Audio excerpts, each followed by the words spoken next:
അമ്മേ എന്റെ ഷോക്സ് എവിടെ? എന്റെ ബെൽറ്റ് എവിടെ? ആ അതവിടെ എവിടെയെങ്കിലും ഉണ്ടാകും.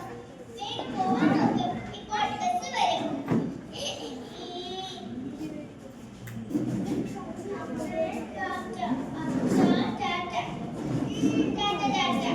ഗുഡ് മോർണിംഗ് കുട്ടികളെ.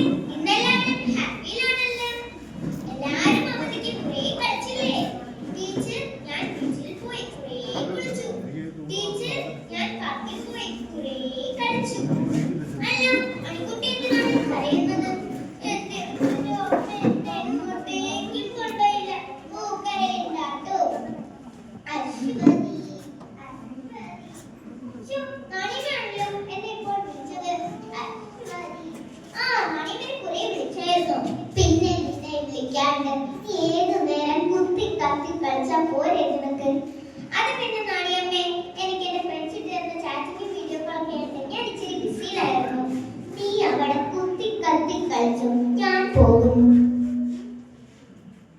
അമ്മേ ഞാൻ വന്നു. എനിക്ക് വിശക്കുന്നു.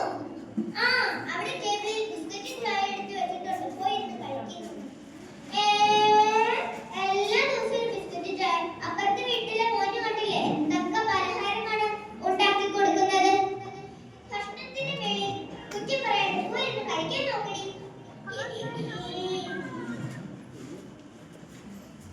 അമ്മേ അല്പനേരം ഫോൺ കാണാൻ തരുമോ? കാർട്ടൂൺ കാണാനാ. ഓടി അവിടെ ഒരു കാർട്ടൂൺ. പോയി ഇരുന്ന് പഠിക്കാൻ നോക്ക്. ഹലോ ആരായിരുന്നു? ആ അണിക്കുട്ടിയുടെ ടീച്ചറാണോ? ആ നാളെ അച്ഛനും അമ്മയും വരുന്നു. ആ വരാം. നീ എന്താണ് സ്കൂളിൽ പോയി ചെയ്തേ? ഞാൻ ഒന്നും ചെയ്തില്ല അമ്മേ. നിന്റെ അച്ഛനിങ്ങ് വരട്ടെ, ഞാൻ കാണിച്ചു തരുന്നുണ്ട്. അശ്വതി എന്താ ഇവിടെ ഒരു ഒച്ചയും ബഹളവും? അയ്യോ നിങ്ങളുടെ പൊന്നാര മോൾ സ്കൂളിൽ പോയി എന്തോ ചെയ്ത് വെച്ചില്ലേ?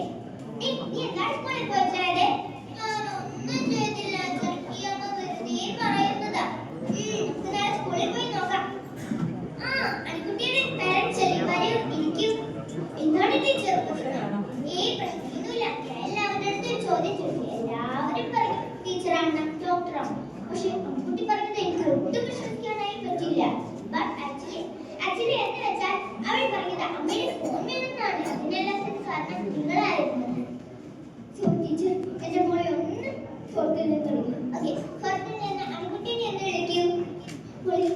എന്താ മോളെ വേണ്ടി? അമ്മ അതൊക്കെ ചെയ്തു തരാം. എനിക്ക് ഒന്നും വേണ്ട. എനിക്ക് അച്ഛനെ വേണം, അമ്മേനെ വേണ്ട. എനിക്ക് അച്ഛനെ അമ്മേനെ കെട്ടിപ്പിടിക്കണം. അമ്മയുടെ മടിയിൽ കിടന്ന് ഉറങ്ങണം.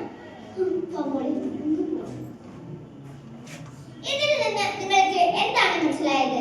നിങ്ങൾ ഫോൺ കണ്ട് ചെലവഴിക്കാതെ കുട്ടികളുടെ